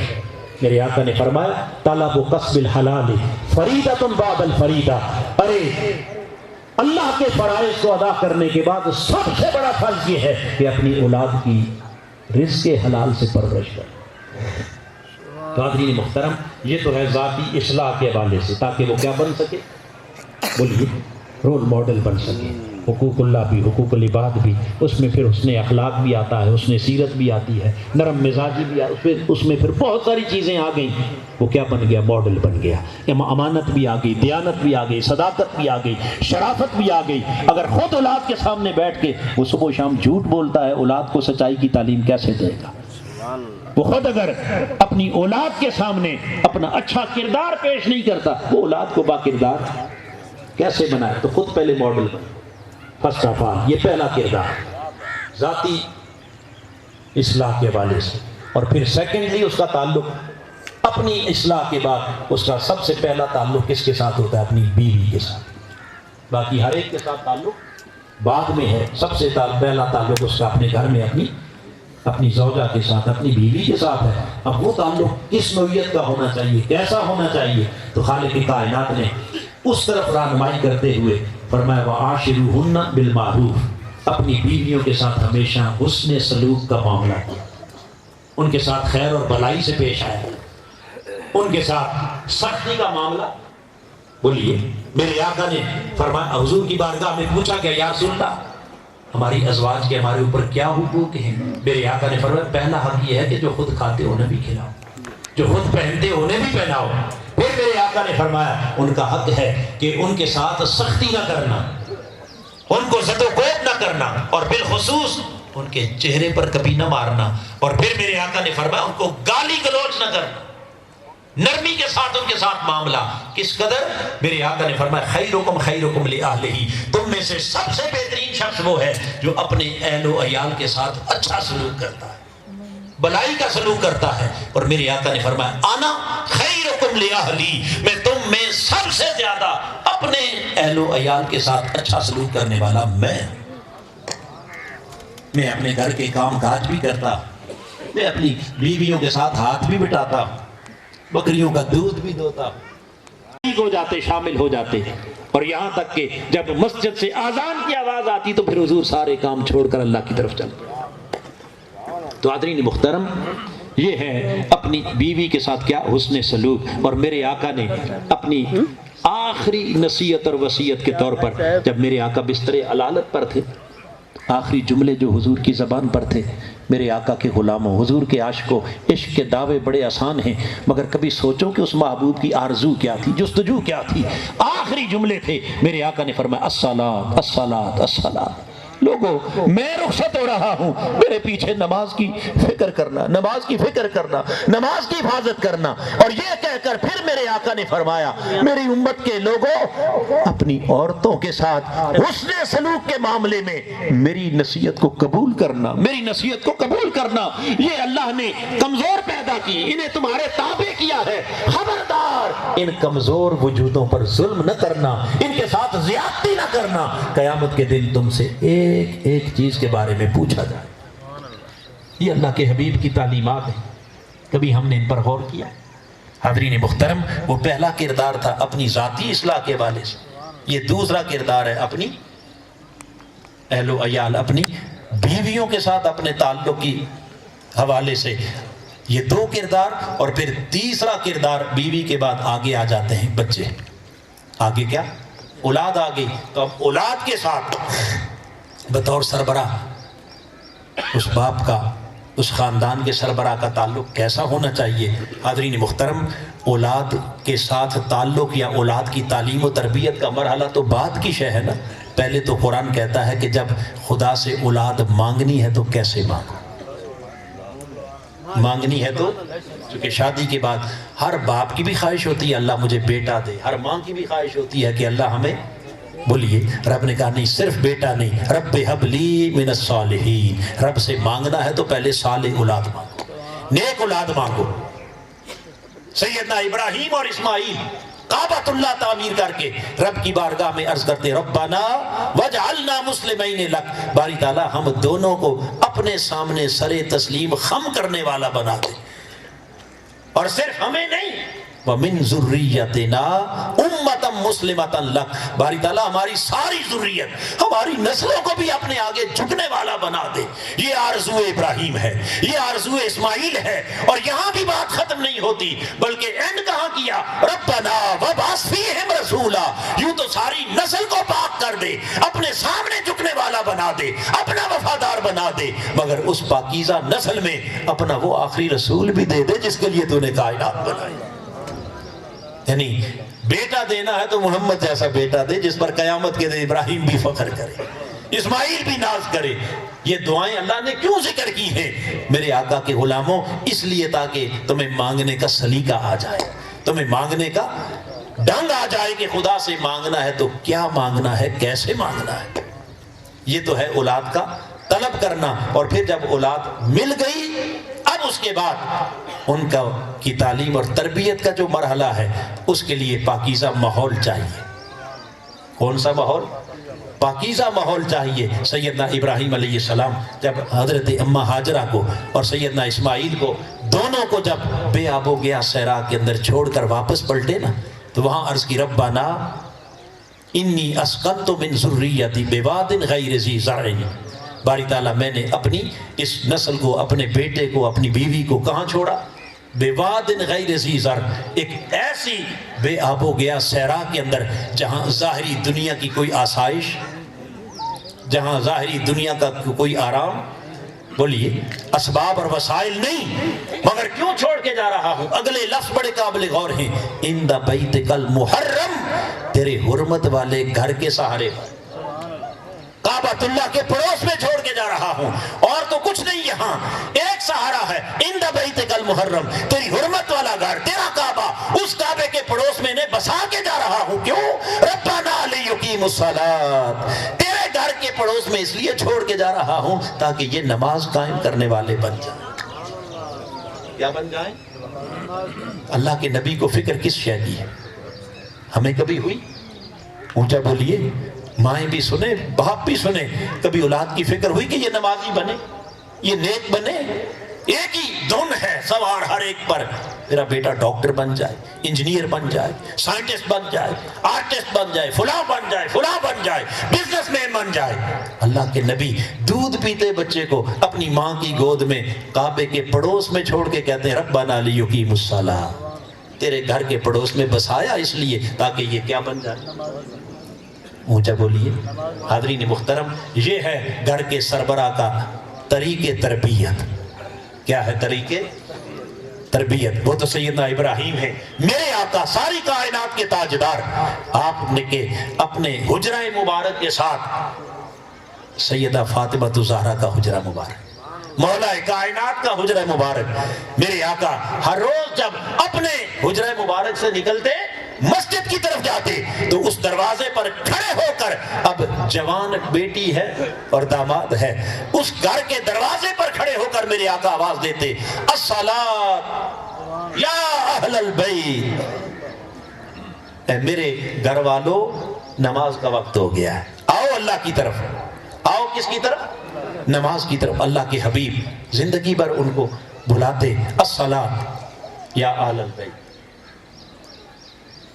حاضرین محترم، کبھی یہ کردار ہم نے ادا کرنے کی کوشش کی بطور باپ، بطور سربراہ؟ یہ تیسرا کردار ہے کس کے ساتھ؟ اپنی اولاد کے ساتھ۔ اور پھر جب ہم تعلیم اور تربیت کی بات کرتے ہیں اور ہمارے جو ریجڈ قسم کے دینی حلقے ہیں جب وہ دین کی تربیت کی بات کرتے ہیں تو پھر وہاں سختی کا ایلیمنٹ آ جاتا ہے، مار کٹائی شروع ہو جاتی ہے، ڈنڈا شروع ہو جاتا ہے۔ حاضرین محترم، صرف سختی نہیں، ہاں جہاں ضرورت ہو وہاں تھوڑی سختی بھی کرنی پڑتی ہے، مگر زیادہ پیار ہے، محبت ہے۔ اللہ کے محبوب نے ایسی محبت کی نا اولاد کے ساتھ۔ حضرت انس بن مالک کہتے ہیں کہ میں نے اپنا سارا بچپن حضور کے ساتھ گزارا، رب کی عزت کی قسم مصطفیٰ سے بڑھ کر بچوں پر شفیق کسی کو دیکھا ہی نہیں۔ حسن و حسین حضور کے کندھوں پر آ کر بیٹھ جاتے، گود میں چڑھ جاتے، سینے پر آ کر کھیلنا شروع کر دیتے، زلفوں میں کھیلتے، حضور ان کے سامنے ایسے اپنے ہاتھ زمین پر رکھ کر حضور باقاعدہ سواری بن جاتے گھر کے اندر، اور وہ دونوں شہزادے پشت پہ آ کے بیٹھ جاتے۔ اقرا بن حابس التمیمی ایک عرب کا بڑا اکھڑ مزاج سردار تھا، حضور کے پاس آیا نا، دیکھا آ کر کہ حسن و حسین کھیل رہے ہیں، کبھی کندھوں پر چھلانگے، کبھی گود میں کھیل رہے ہیں، اور حضور ان سے پیار کر رہے ہیں۔ اس نے کہا محمد صلی اللہ تعالی علیہ وسلم میرے 10 بیٹے ہیں، میں نے تو کبھی اس طرح ان کو گود میں نہیں اٹھایا، میں نے تو ان کے ساتھ کبھی اتنا لاڈ نہیں کیا۔ میرے آقا نے فرمایا من لم یرحم لم یرحم، اے سردار سن، جو بچوں پر رحم نہیں کرتا خدا اس پر بھی رحم نہیں کرتا۔ یہ اللہ کے نبی کی سنت ہے، یہ حضور کا دیا ہوا اسوہ ہے کہ بطور سربراہ خاندان کے ایک ذاتی اصلاح، پھر اپنی بیوی کے ساتھ تعلق، پھر اپنے، اونچا بولیے، یہ 3 کردار ہو گئے۔ کتنے؟ بولیے، یہ 3 کردار، اور پھر ان بچوں کی تربیت۔ صاف ظاہر ہے کہ جس باپ کے زیر سایہ ہونی ہے، پھر اس باپ نے اگلا آئیڈیل بطور نمونہ یہ بھی دکھانا ہے کہ میرا اپنے ماں باپ کے ساتھ تعلق کیا ہے، کیسا ہے۔ پھر اپنے ماں باپ کا ادب ہے، ان کا احترام ہے، ان کی خدمت ہے۔ صاف ظاہر ہے کہ جس بیٹے نے اپنے باپ کو کبھی ماں کی خدمت کرتے نہیں دیکھا، کبھی باپ کی خدمت، اس بیٹے نے کل اپنے باپ کی خاک خدمت کرنی ہے، اپنی ماں کی خاک خدمت کرنی ہے۔ تو لہٰذا ان کے ساتھ حسن سلوک، احسان، بلائی، ان کی خدمت، یہ ایک رول ماڈل ہے، یہ نمونہ ہے اولاد کی تعلیم اور تربیت کے لیے۔ یہ 3 کردار تو کس کے ہو گئے؟ مرد کے۔ اب آئیے ذرا عورت کی طرف، دوسرے جوڑ کی طرف۔ یہی 3 کردار ہر عورت کے بھی ہیں۔ کتنے؟ 3 کردار۔ نمبر 1 اپنی ذاتی اصلاح۔ اب میں وہ باتیں جو گزر گئی اس کو دہرانا نہیں چاہتا۔ علم بھی ہے، عمل بھی ہے، نماز بھی ہے، روزہ بھی ہے، تلاوت بھی ہے، تسبیح بھی ہے، یہ ساری چیزیں بھی آ گئی۔ اور اس کے ساتھ امپورٹنٹ چیز جو عورتوں کے لیے بطور خاص ہے وہ یہ ہے کہ اپنے پردے کا اہتمام۔ کیا؟ لا یبدین زینتہن الا لبعولتہن۔ قرآن نے کہا کہ وہ اپنی زیب و زینت کو خبردار کسی کے سامنے ظاہر نہ ہونے دیں، الا لبعولتہن، سوائے اپنے شوہروں کے۔ تو سارا بناؤ سنگار، بننا سنورنا، زیب و زینت کس کے لیے ہے؟ فقط شوہر کے لیے۔ اور ایسا نہ ہو کہ شوہر کے لیے تو کبھی زندگی میں زیب و زینت نہ کی ہو، اور جب گھر سے نکلنے کا وقت آئے تو پھر زرق برق لباس بھی ہو، پھر میک اپ بھی ہو، پھر زیب و زینت بھی ہو۔ نہیں، فرمایا یہ کسی اور پر ظاہر نہیں کرنا، یہ کس کے لیے ہے؟ فقط اپنے۔ باقی کائنات کے ہر شخص سے کیا ہے آپ کا؟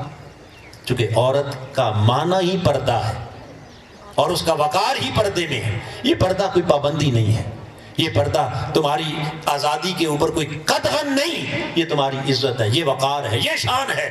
آئیے ساری کائنات کی عورتوں کی سردار، میرے آقا کی لخت جگر، حضور کی نور نظر، میرے آقا کے دل کا سرور، سیدہ کائنات کی سیرت کو اگر اپنے لیے نمونہ بنانا چاہتی ہو میری بہنوں، میری بیٹیوں، تو زندگی میں سیدہ کا بال دیکھنا تو دور کی بات ہے، سیدہ کائنات کے اپنے جو گھر کے اندر کا لباس ہے اس لباس پر بھی کسی غیر کی نگاہ کبھی نہیں پڑی۔ وہ اپنے لباس پر لباس، اتنی بڑی چادر اوڑھ کر گھر سے نکلتی کہ سیدہ کائنات کا لباس بھی زندگی میں کسی نے یوں پردے میں رہ کر، اور پھر یہ نہیں کہ کام کاج نہیں کیا، آپ نے یہ کنسپٹ پایا جاتا ہے کہ جی بھائی عورت سے کوئی کام نہیں لینا، یہ اس کے اوپر فرض نہیں ہے، ضروری نہیں ہے۔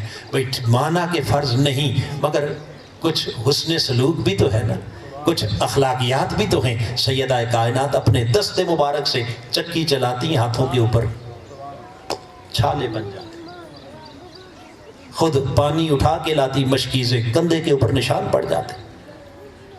یہ سارے کام اللہ کے نبی کی شہزادی نے کیے، مگر آپ کا بال کسی نے دیکھا؟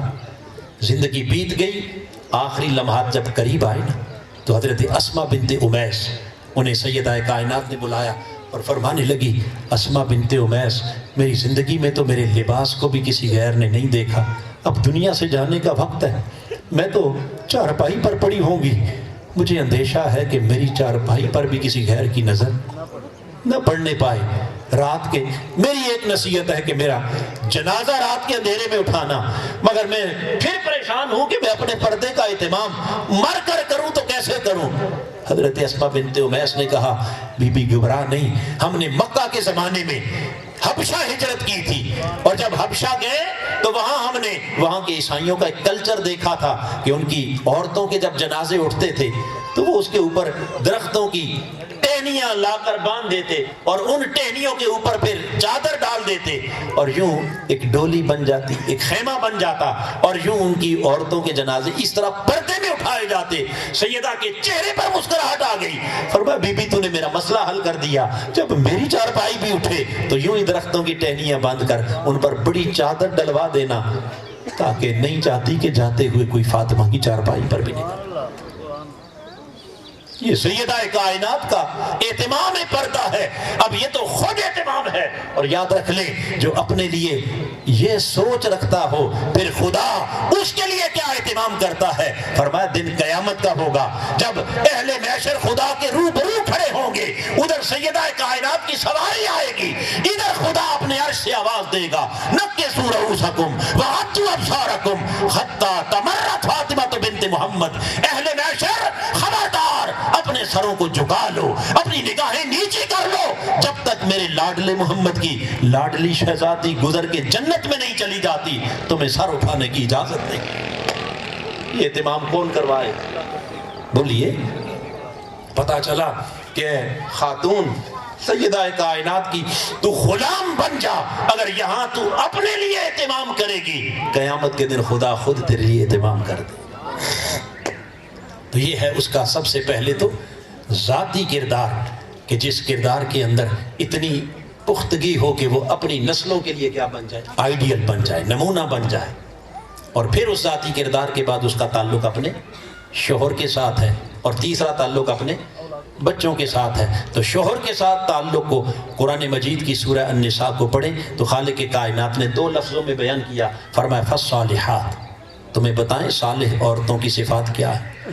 نیک عورتوں کی، پاکیزہ عورتوں کی پہلی صفت قرآن نے بیان کی، فالصالحات قانتات۔ نیک صالح عورت کی پہلی صفت اطاعت گزاری ہے، فرمان برداری ہے۔ کس کی فرمان بردار؟ سب سے پہلے اللہ کی اطاعت گزار، پھر رسول کی اطاعت گزار، اور اللہ رسول کے بعد زمین پر اپنے شوہر کی اطاعت گزار۔ یہ پہلی صفت۔ اور آگے فرمایا والحافظات للغیب، اپنے شوہر کی عدم موجودگی میں حفاظت کرنے والی۔ کس کی؟ اپنے شوہر کے گھر کی حفاظت، اس کے مال کی حفاظت، اس کے حسب نسب کی حفاظت، اس کی اولاد کی حفاظت۔ یہ 2 چیزیں اللہ نے بیان کی، سب سے پہلے کس کی؟ صالحات، نیک عورتوں کی۔ تو حضرین محترم، اپنے شوہر کے گھر کی، مال کی، اولاد کی، اپنے عزت، عفت، عصمت کی حفاظت، اور سب سے پہلے اپنے شوہر کی کیا؟ اطاعت گزاری۔ کیسی اطاعت گزاری؟ میرے آقا سے پوچھا گیا ای المرأة خیر، حضور یہ فرمائے کہ سب سے اچھی عورت، سب سے بہترین عورت، ماڈل عورت کون ہے؟ میرے آقا نے فرمایا سب سے اچھی عورت تسرہ اذا نظر، وہ خوش نصیب عورت ہے کہ جو اپنے شوہر کی ایسی اطاعت گزار، ایسی سلیقہ شعار اور ایسا معاملہ کرے کہ جب وہ آئے اور اس کی پہلی نظر اپنی بیوی پر پڑے تسرہ، وہ اسے دیکھ کر اس کی آنکھیں ٹھنڈی ہو جائیں، اسے خوشی ملے، اسے راحت ملے، وہ اپنے حسن کردار اور حسن سلیقہ سے اپنے شوہر کو ہمیشہ خوش کر دے۔ اور تطیعو اذا امرا، جب وہ کسی بات کا اسے حکم دے تو وہ کیا کرے؟ اس کی اطاعت کرے۔ کیوں؟ کیونکہ اللہ نے مرد کو سربراہ بنایا ہے، عورت کو اس کا مطیع بنایا ہے۔ لہٰذا حاضرین محترم، اچھی اور نیک عورت کی پہلی صفت اطاعت ہے۔ برابری، بولیے، مقابلہ، اگر مقابلہ شروع ہو جائے تو پھر حاضرین محترم نظام، چونکہ کسی بھی ریاست کے نظام کو چلانے کے لیے کوئی سربراہ تو ایک ہی ہوتا ہے نا، یہ 2 ہوتے ہیں۔ رب نے کہا یہ کائنات کا نظام چونکہ میں اکیلا خدا چلا رہا ہوں، لو کان آلیۃ الا اللہ، اگر اللہ کے سوا کوئی دوسرا الہ بھی ہوتا لفسدتا، یہ زمین و آسمان میں فتنہ کھڑا ہو جاتا۔ یہ نظام جو پورے نظم اور ڈسپلن کے ساتھ چل رہا ہے، یہ اس لیے چل رہا ہے کہ کائنات کا سربراہ خدا ایک ہے، ہر ریاست کا سربراہ ایک ہوتا ہے۔ تو گھر میں وہاں بھی سربراہ ایک ہی ہے، اور وہ اللہ نے شوہر کو بنایا ہے، وہ بیوی کو نہیں بنایا، وہاں مقابلہ نہیں، وہاں اطاعت گزاری. مگر جب کوئی بات اللہ رسول کے حکم کے خلاف ہو تو وہاں وہ اطاعت کی پابند نہیں ہے. وہ کہے جی نماز نہ پڑھے، روزہ نہ رکھے، رمضان کا مہینہ ہے، فرض روزہ، ہاں نفلی روزہ پھر وہ اجازت کے ساتھ ہے، وہ اللہ کی محبوب نے کہا. مگر رمضان کا مہینہ ہے، فرض روزہ، شوہر کہے جی بیوی کو میں نے روزہ نہیں رکھنے دینا، میں نے آپ کو نماز نہیں پڑھنے دینی، میں نے آپ کو یہ کام نہیں کرنے دینا. اسی طرح وہ کہتا ہے کہ آپ میرے ساتھ دوپٹہ اتار کر بے پردہ ہو کر میرے ساتھ نکلیں، ہوٹل پہ جائیں، بار پارٹی میں جائیں، فلاں کریں فلاں کریں. تو یہ سارے وہ چیزیں جو اللہ رسول کے احکام کے خلاف ہیں. لا طاعۃ للمخلوق فی معصیۃ الخالق، ایک اصول اللہ کے محبوب نے دے دیا کہ اللہ رسول کی نافرمانی میں کسی کی اطاعت نہیں کرنی، مگر اللہ رسول کے حکم کے اندر رہ کر جو حکم بھی دے گا اس کی کیا کرنی ہے؟ بولیے، اپنے شوہر کی اطاعت. اور ایسی اطاعت میرے آقا نے فرمایا کہ اس روئے زمین پر اگر کسی انسان کو کسی کے آگے سجدے کی اجازت ہوتی تو میں عورت کو حکم دیتا کہ وہ اپنے شوہر کے آگے سجدہ کرے. اور پھر حاضرین محترم، میری بہنیں بیٹیاں بڑے دھیان سے اس بات کو سن لیں. میرے آقا نے فرمایا کہ جس عورت کی موت واقعہ ہوئی اس حال میں کہ مرتے ہوئے اس کا شوہر اس پر راضی تھا، اس کا شوہر اس پر راضی تھا، صاف ظاہر ہے باقی چیزیں تو اپنی جگہ ہیں ہی نا، فرائض واجبات کی ادائیگی، مگر اس نے اپنے شوہر کے ساتھ زندگی ایسی گزاری کہ اس کے مرتے ہوئے اس کا شوہر اس پر راضی تھا. میرے آقا نے فرمایا ایسی خوش بخت خاتون کو جنت میں داخل ہونے سے کوئی روک نہیں سکتا، بلکہ ایک روایت میں فرمایا وہ جنت کے جس دروازے سے چاہے گزر جائے. حاضرین محترم، یہ ہے وہ آئیڈیل خاندان جس کی ذمہ داریاں میرے آقا نے خود متعین کر دی. تو ایک ذاتی اصلاح کے حوالے سے، ایک اپنے شوہر کے ساتھ معاملہ، اور پہلے شوہر کا اپنی بیوی کے ساتھ معاملہ، اور آپ آخری اور اینڈ کے اپنی اولاد کے ساتھ معاملہ اور ذمہ داری. یہ تیسرا کردار ہے. تو اولاد کے ساتھ پھر وہ یہ کردار جیسے شوہر کے لیے ہم نے بیان کیا کہ مانگو تو کیا مانگو؟ نیک اولاد. پھر نیک اولاد مل جائے تو اس کی کیا؟ اچھی تعلیم اور اچھی تربیت. اور اس اچھی تربیت میں ایک ہی بات عرض کرنا چاہتا ہوں، مجھے احساس ہے کہ وقت خاصا ہو گیا ہے، لیکن میرے آقا نے ایک جملے میں نے کہا نا کوزے میں دریا بند کر دیا، فرمایا الجنت تحت اقدام الامہات، ہم نے جنت کو ماؤں کے قدموں کے نیچے رکھ دیا. ماں کی شان ضرور ہے، مگر شان سے بڑھ کر یہ ماں کی ذمہ داری ہے. کیا فرمایا؟ یہ جنت ماں کے قدموں کے نیچے ہونے کا معنی یہ ہے کہ اے ماں، رب کائنات نے تجھے اس قدر اختیار دے رکھا ہے کہ اگر تو اپنی اولاد کو جنت لے جانا چاہے تو تیرے لیے جنت لے جانا کوئی مشکل نہیں، اتنا آسان ہے جیسے جنت تیرے قدموں میں پڑی ہے. جنت کہاں پڑی ہے؟ قدموں میں پڑی ہے، کوئی مشکل کام نہیں. اور اگر تو نہ چاہے تو دنیا کی کوئی طاقت پھر اس کو سدھار سنوار نہیں سکتی. باپ الٹا بھی لٹک جائے وہ اصلاح نہیں کر سکتا ماں نہ چاہے، اور اگر ماں چاہے تو دنیا کی کوئی طاقت اس کے بچے کو جنت جانے سے روک. کیونکہ بچے کا زیادہ وقت کس کے ساتھ؟ باپ کے ساتھ نہیں، ماں کے ساتھ. باپ تو قریب صبح 8 بجے نکلتا ہے اور رات 8 بجے آتا ہے، کوئی 10 بجے آتا ہے، کوئی شام 5 بجے آتا ہے. کسی کو 2-4 گھنٹے ملتے ہیں، چند لمحے ملتے ہیں. وہ سارا دن یا کھیتوں میں ہل چلاتا ہے، یا محنت مزدوری کرتا ہے، یا وہ کاروبار کرتا ہے، بزنس کرتا ہے، جاب کرتا ہے، جو بھی کرتا ہے ان کے لیے رزق حلال کی تلاش میں رہتا ہے. تو اولاد کا تو سارا وقت کس کے ساتھ گزرا؟ اور خاص طور پر اس وقت جب اولاد اثر قبول کرنے کے قابل ہوتی ہے. وہ ایک سادہ پیپر ہوتا ہے، اس پر آپ جو چاہیں لکھ دیں، اور جب لکھا جا چکا ہو تو پھر اس لکھے کو مٹا کے لکھنا یہ بڑا مشکل کام ہو جاتا ہے. تو حاضرین محترم، وہ اثر قبول کرنے کا زمانہ چونکہ ماں سے کے ساتھ گزرتا ہے، لہٰذا اگر ماں صالح ہو جائے تو پھر اولاد کو کوئی جنت جانے سے روک. حضرت بابا فرید الدین گنج شکر رحمۃ اللہ علیہ، ماں نے کہا تھا بیٹے فرید، اپنی عبادت، اپنی ولایت پر ناز نہ کرنا، تیری ولایت کے پیچھے ہاتھ میرا بھی ہے. بیٹے نے کہا اماں جان میں نے بڑے چلے کیے، مراقبے کیے، عبادتیں کی، آپ کا ہاتھ کدھر ہے؟ فرمایا بیٹے تیری عبادتیں بعد میں ہیں، 2 برس تک جب تو میری گود میں پلتا رہا، رب کی عزت کی قسم ایک دن بھی تجھے بغیر وضو کے میں نے دودھ نہیں پلایا. حاضرین محترم، یہ توفیقات کہاں سے ملتی ہیں؟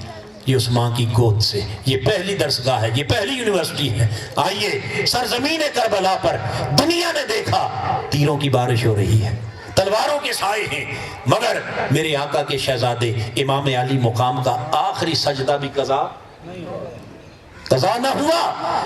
شام اور دمشق کے بازاروں میں دنیا نے دیکھا سر حسین کٹ کر بھی نیزے کی نوک پر قرآن سناتا جا رہا ہے۔ لوگ عظمت حسین کو سلام پیش کرتے ہیں، مگر آؤ، حسین کا سجدہ بعد میں ہے، نیزے کی نوک پر قرآن کی تلاوت بعد میں ہے۔ حسینی کردار کے پیچھے اگر مڑ کے دیکھو تو تاثیر پھر فاطمہ کے دودھ کی دکھائی دے، پھر آغوش فاطمہ کے اندر اس تربیت کی تاثیر نظر آئے گی۔ حاضرین محترم، اگر ماں چاہے تو وقت کا امام بنا دے بیٹے کو، ماں چاہے تو وقت کا ولی بنا دے، ماں چاہے تو وقت کا غوث بنا دے، اور اگر ماں نہ چاہے تو پھر دنیا کی کوئی طاقت اسے بدل نہیں سکتی۔ یہ تین کردار ہیں، مرد کے بھی اور بولیے شوہر کے بھی اور بیوی کے بھی۔ اپنے آپ کو ماڈل بنانا، پھر اپنی بیوی کے ساتھ تعلق، پھر بیوی کا شوہر کے ساتھ تعلق، اور پھر دونوں کا اپنی اولاد کے ساتھ تعلق، اولاد کی تعلیم، تربیت، اور قدم قدم پر ان کے لیے سعادت مندی کی دعائیں۔ میرے آقا نے فرمایا لا یرد القضاء الا الدعاء، والدین کی دعا یہ ہے، وہ ہوتی ہے کہ جو اولاد کی تقدیریں بدل کے رکھ دیتی ہے۔ یہ تینوں کردار اگر دونوں ادا کریں، شوہر بھی اور بیوی بھی، مرد بھی اور اونچا بولیے عورت بھی، تو مجھے بتائیے اب اس کے بعد بھی خاندان کے استحکام میں کوئی کمی رہ جائے گی؟ پھر وہ خاندان دنیا میں بھی کامیاب ہے اور آخرت میں بھی۔ اور یاد رکھ لینا کہ ایسے خاندان کو کہتے ہیں مصطفی معاشرہ۔ ایسے خاندان ملیں جو دنیا میں آنکھوں کی ٹھنڈک ہوں، آخرت میں نجات کا ذریعہ ہوں، تو ایسے خاندانوں سے جو معاشرہ وجود میں آتا ہے اسے کیا کہتے ہیں؟ مصطفی، اونچا بولی، مصطفی معاشرہ۔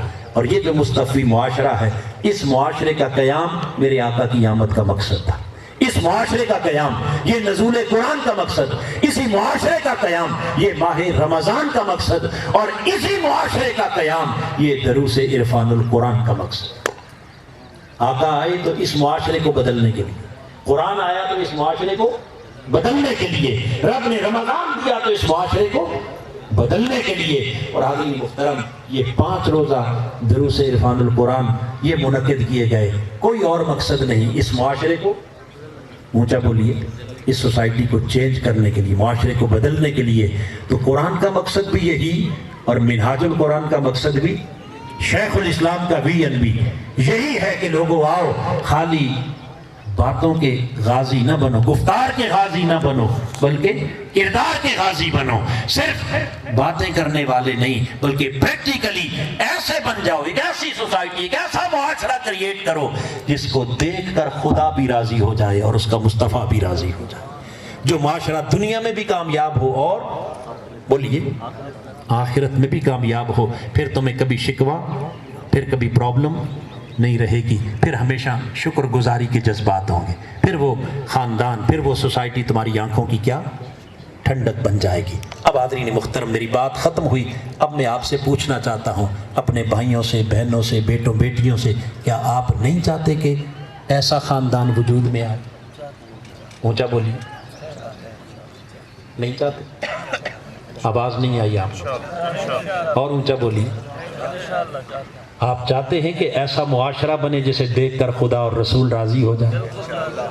اونچا بولیے نا جی، چاہتے ہیں؟ اگر آپ چاہتے ہیں تو حاضرین محترم، یہ دروس قرآن اور یہ تحریک منہاج القرآن، اس کا سارے اس جد و جہد کا مقصد اسی معاشرے کی تو تشکیل ہے۔ اگر چاہتے ہیں تو پھر آئیے اس محمدی اور مصطفی مشن کے ہم سب مل کے سپاہی بنیں، اور اس مشن کے ایسے دست و بازو بنے کہ پھر آج اگر چند لوگوں تک پیغام پہنچا ہے تو کل اس سے کئی گنا زیادہ لوگوں تک پیغام پہنچے، یہ قرآن کی فکر پہنچے، قرآن کی آواز پہنچے، اور ہم سب مل جل کر اپنے معاشرے کو بدلنے والے بن جائیں۔ تو کیا یہ اس قافلے میں شامل ہو کر یہ آواز آگے پہنچانے کے لیے بھی تیار ہیں؟ ذرا ہاتھ اٹھا کے بتائیں مجھے جی۔ حاضرین محترم، اس سلسلے کی کل جو آگے آنے والی نشست ہے، جس میں علامہ محترم سرفراز احمد قادری صاحب جو حضور شیخ الاسلام کے عظیم شاگرد ہیں، انشاءاللہ ان کا خطاب ہوگا، اور اس خطاب کا بڑا اہم موضوع ہے علم دین ہماری حقیقی ضرورت، علم دین ہماری، بولیے، اور اس کے بعد پھر اگلے دن خود حضور شیخ الاسلام کا اپنا خطاب ہوگا۔ تو ان خطابات کے لیے بھی آپ لوگ خود بھی آئیں، اپنی فیملیز کو، اپنے ساتھ اہل و عیال کو، اپنے بھائیوں کو، معاشرے کے لوگوں کو بھی لے کے آئیں، اور پھر اس کے ساتھ ساتھ حاضرین محترم نہ صرف ان 5 روزہ دروس تک محدود رہیں، بلکہ ہمیشہ کے لیے اس مصطفی مشن کے سپاہی بن جائیں، اس قافلے میں شامل ہو جائیں۔ پیچھے مجھے معلوم نہیں کہ سٹال موجود ہے، سٹال موجود نہیں ہے، باقاعدہ فارم لے لیں منہاج القرآن کے، اور ایک عہد کر کے جائیں، وعدے پر دستخط کر کے جائیں، ان صلاتی و نسکی و محیای و مماتی للہ رب العالمین۔ ہم نے جو سنا سمجھا اس ماہ رمضان میں خدا کو گواہ کر کے یہ اعلان کر کے جا رہے ہیں کہ آج کے بعد ہماری نماز، ہماری قربانی، حتیٰ کہ ہمارا جینا بھی اللہ کے لیے ہوگا، مرنا بھی اللہ کے لیے۔ یہ عہد ہے، یہ منہاج القرآن کی رفاقت ہے۔ آئیے اس کے ساتھ منسلک ہو جائیں تاکہ ہماری دنیا بھی سنور جائے اور ہماری آخرت بھی سنور جائے۔ آج کی اس نشست کا اختتام کرتے ہوئے میں خصوصی شرکت پر ویلکم کرتا ہوں، مبارکباد پیش کرتا ہوں حضرت پیر سید اسد امام صاحب آستانہ عالیہ مہر آباد شریف، جو آج کی اس نشست میں تشریف لائے ہیں۔ ہم دل کی گہرائیوں سے انہیں خوش آمدید بھی کہتے ہیں اور ان کا شکریہ بھی ادا کرتے ہیں، اور ان کے علاوہ کثیر تعداد میں جو علماء کرام جو اس گوگڑا سے اور گرد و نواح سے، قریب سے، دور سے تشریف لائے ہیں، ان سب کا بھی شکریہ ادا کرتے ہیں کہ انہوں نے اتنی عظیم نشست کی سرپرستی فرمائی ہے۔ چونکہ علماء ہر دینی مجلس کا ایک وقار ہوتے ہیں، مشائخ اس کے اندر ایک بہار ہوتے ہیں، اور ان کا وجود بابرکت وجود ہوتا ہے۔ رب کائنات ان کے سایوں، ان کے سائے کو، ان کے وجود کو ہمیشہ سلامت رکھے۔ اور اس کے ساتھ ہی تحریک منہاج القرآن کی ضلعی قیادت ڈسٹرکٹ لودھرا کے جو قائدین محترم حاجی عبدالغفار صاحب مجھے سامنے دکھائی دے رہے ہیں، اور ان کے ساتھ دیگر جو قائدین یہاں تشریف فرما ہیں، علامہ محترم نصیر بابر صاحب حضور شیخ الاسلام کے عظیم شاگرد ہمارے درمیان تشریف فرما ہے۔ تو ان تمام قائدین کا بھی جو ہے وہ ہم شکریہ ادا کرتے ہیں، اور اللہ رب العزت کے حضور دعا گو ہیں کہ خالق کائنات اس پاکیزہ سلسلے کرنے کی توفیق عطا فرمائے۔ تو تجھے خوشی ہو، عزت کرے تو دروازہ بند کر۔ کیوں؟ ریزن یہ ہے کہ جتنی عزت زیادہ ہوگی، بندے تیرا ایمان، تیرا تقویٰ ابھی اتنا پختہ نہیں ہے کہ لوگوں کی عزت کو تو ہضم کر سکے، تیرا بیدا خراب ہو جائے، اس عزت کو اپنا حق سمجھنے لگ جائے گا، دوسروں کا کرم اور احسان اور دوسروں کی بھلائی نہیں سمجھے گا، تو سمجھے گا یہ میرا حق تھا جو میری عزت ہو رہی ہے، اور جس دن تو نے یہ سمجھا تیرے نفس نے تجھے ہلاک کر دیا، برباد کر دیا، تیرا حق تو کچھ بھی نہیں تھا۔ حضرت بایزید بستامی سلطان العارفین بستام میں گھر جاتے، اپنی مجلس سے اٹھ کر رستے میں بادشاہ وقت کا تخت آتا تھا، ہر روز بادشاہ آپ کو دیکھ کر کھڑا ہو جاتا، وزراء اور درباری بھی کھڑے ہو جاتے، آپ خاموشی سے گزر جاتے۔ ایک دن جو آپ گزرے تو بادشاہ کھڑا ہوا، آپ نے اس کی طرف منہ کر کے تھوک دیا، اسپٹ کر دیا، facing towards the king that day. And he used to stand for him in his respect every day when he used to pass on him. But that day he spit on him. اس کی طرف منہ کر کے تھوک دیا۔ مریدوں کو بات بڑی عجیب لگی، گھر جا کے مجلس میں بیٹھے پوچھا، حضرت یہ بات سمجھ میں نہیں آئی، وہ آپ کی عزت کرتا تھا، روزانہ کھڑا ہوتا، پورا دربار کھڑا ہوتا تھا، آج آپ نے تھوک دیا۔